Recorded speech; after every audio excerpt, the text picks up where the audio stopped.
Assalamualaikum warahmatullahi wabarakatuh.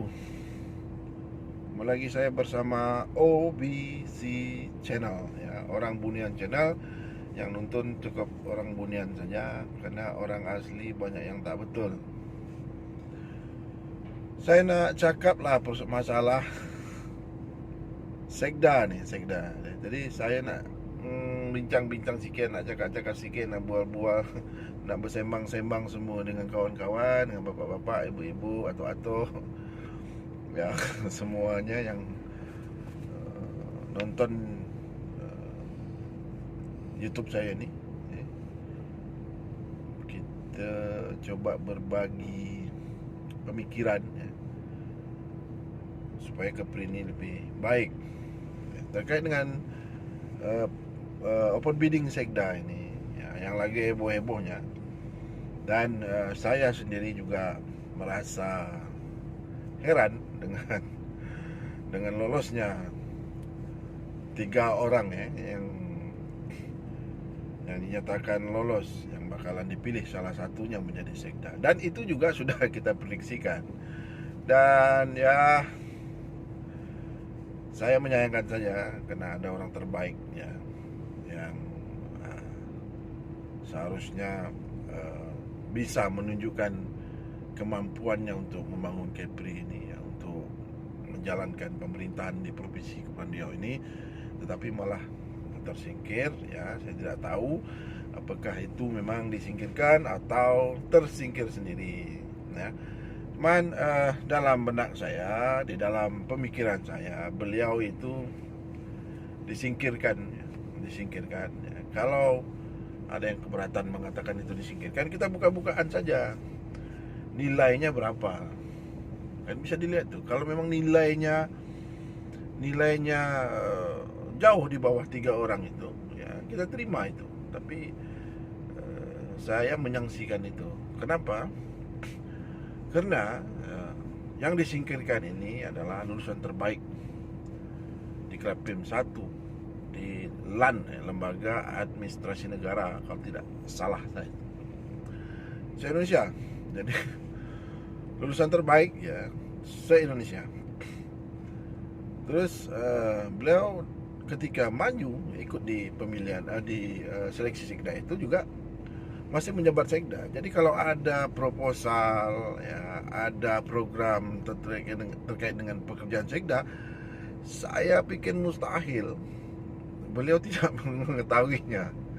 Seharusnya beliau harus masuk ke dalam 3 orang yang masuk di dalam seleksi yang harus dipilih oleh Pak Gubernur. Tapi kenyataannya tidak demikian.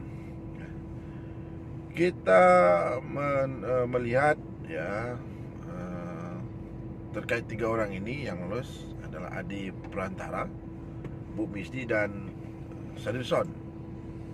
Yang untuk kedua ini saya mengenalnya karena beliau adalah orang provinsi ya. Yang satu ini saya tidak terlalu mengenal orang Bintan ini ya.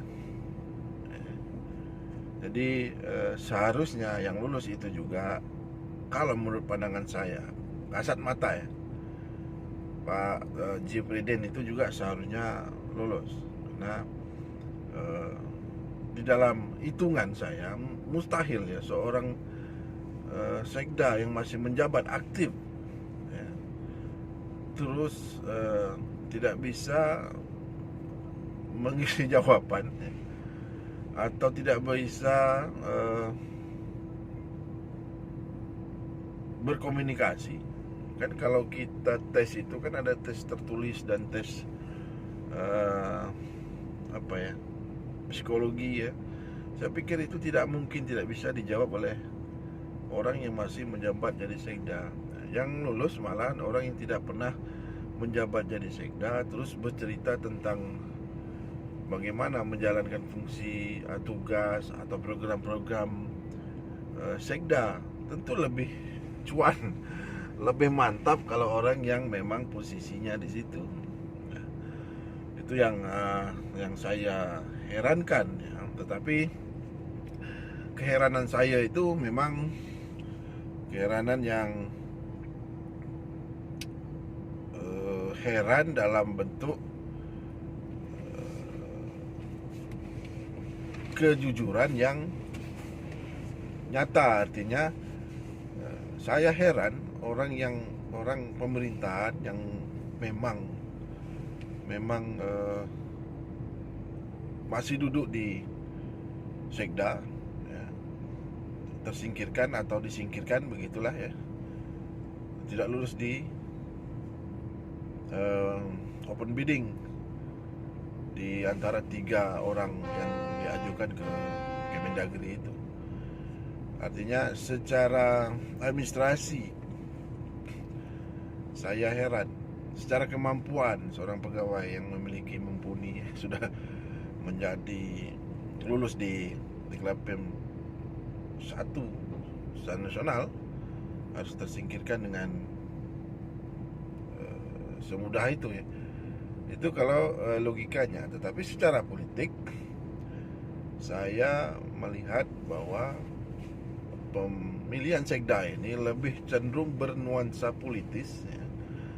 Padahal sekda ini kan bukan pengurus politik, tidak berkecimpung di dalam dunia politik ya. Seharusnya gubernurnya yang memisahkan antara proses politik dengan proses administrasi ya, proses terkait dengan kepegawaian ya.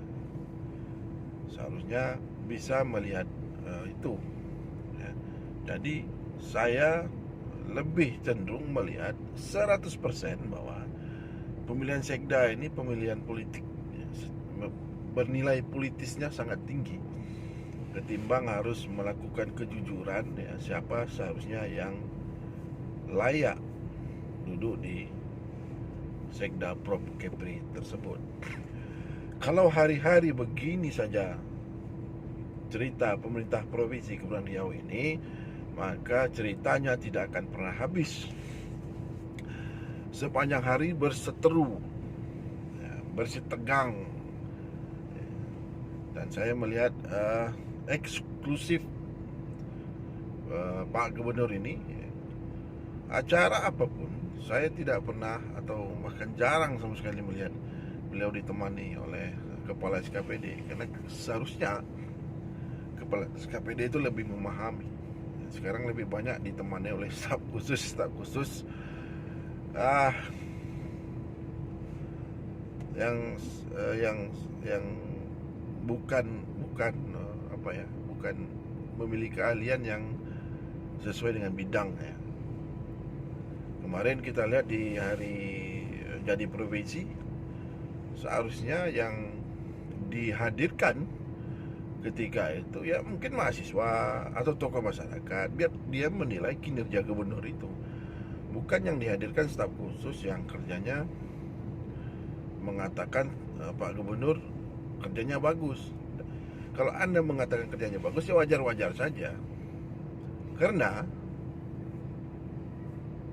Anda dibayar gitu. Jadi kalau yang staf khusus memuji-muji itu, kalau saya menilai nol hasilnya ya. Jadi dari sekda ya, sampai hal-hal yang terkecil, saya melihat kondisi provinsi ini semakin tidak baik ya. Jadi memang benar kata orang-orang.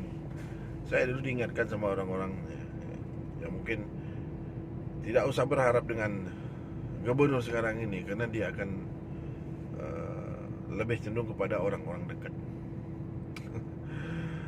Jadi apapun hasil sekda hari ini ya, yang 3 orang itu saya katakan saya tidak mempercayainya.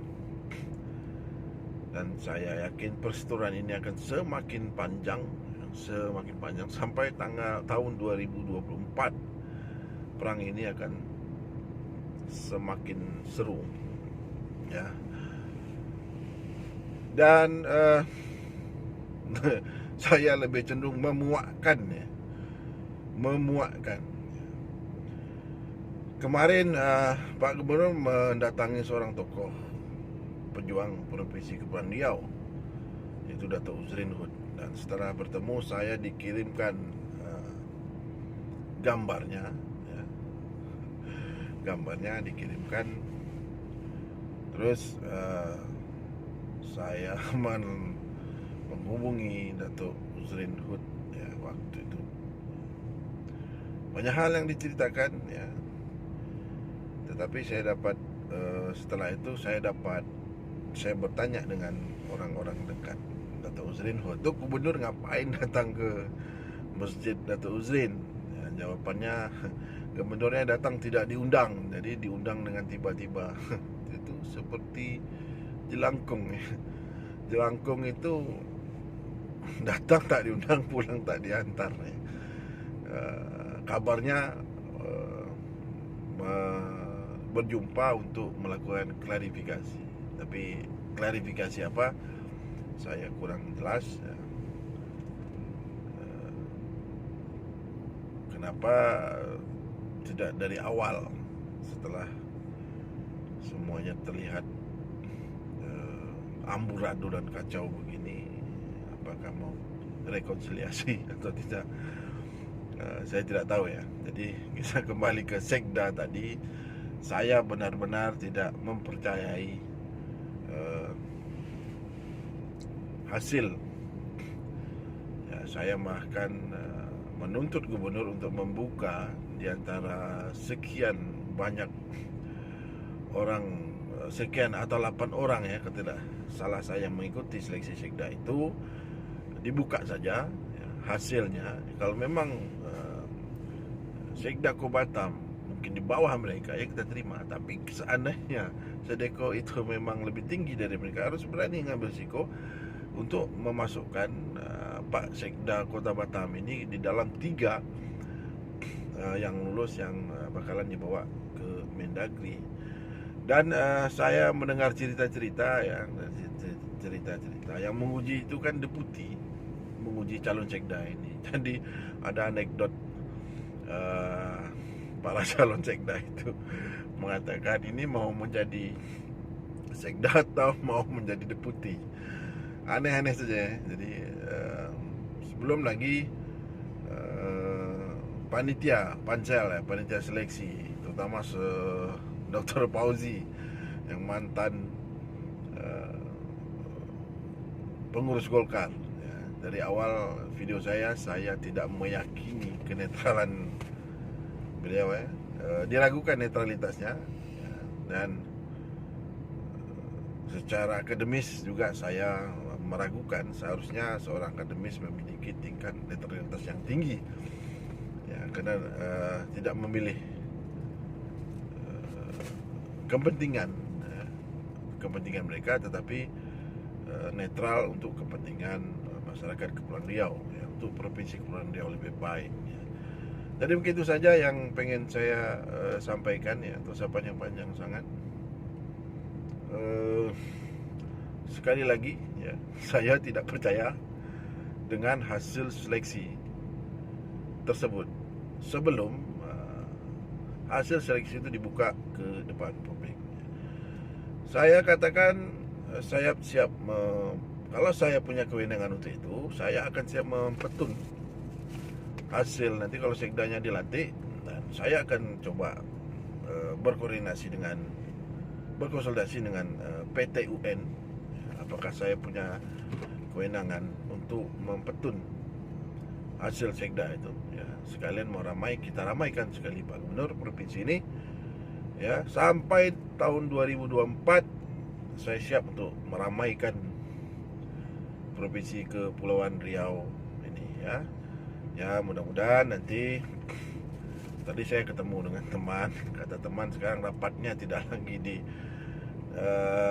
kantor, rapat khusus, tim khususnya sekarang rapatnya di kebun durian. Ya, mudah-mudahan kita semua diberi kesehatan, ya. Kita bisa terus, kalau bagi saya terus melawan kezaliman ini, ya. Rezim ini memang harus dilawan sampai tumbang. Rezim ini harus dihapus, ya, sampai ke akar-akarnya. Nanti mudah-mudahan kalau ada pengganti daripada rezim sekarang ini, antek-antek rezim ini dihabisi. Jangan digantung-gantung, dibiar-biar, dikasih jabatan, langsung libas, habis. Oke, itu saja yang bisa saya sampaikan, yang pengen saya sampaikan. Mudah-mudahan kita selalu diberi kesehatan dan corona kita agak sudah mulai menurun.